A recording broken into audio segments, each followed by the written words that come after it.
நமக்கு நெருக்கமானவன் அல்லாஹ். 2. தன் நேசத்துக்கு உரியவர்களையே அல்லாஹ் அதிகம் சோதிக்கிறான். 3.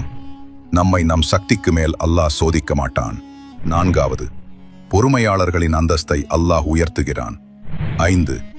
நாம் அல்லாவை நோக்கி நடந்து சென்றால் அவன் நம்மிடம் ஓடி வருகிறான். 6.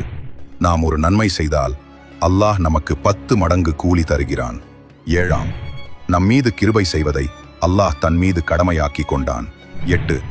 நாம் அவனை நோக்கி உயர்த்தும் கையை வெறுங்கையாய் திருப்பி அனுப்ப அல்லாஹ் வெட்கப்படுகிறான். 9. அல்லாஹ் நம்மை நேசிக்கும் போது மலக்குகளிடமும் நம்மை நேசிக்கச் சொல்கிறான். 10. கிழக்கும் மேற்கும் அல்லாஹுக்கே சொந்தம். நீங்கள் எந்த பக்கம் திரும்பினாலும் அங்கே அல்லாஹ்வின் முகம் இருக்கிறது. நிச்சயமாக அல்லாஹ் விசாலமானவன், எல்லாம் அறிந்தவன். இது உங்களுக்கு பிடிச்சிருந்தா இதுல எந்த உண்மை உங்களுக்கு அதிகம் டச் ஆனது கமெண்ட்ல சொல்லுங்க.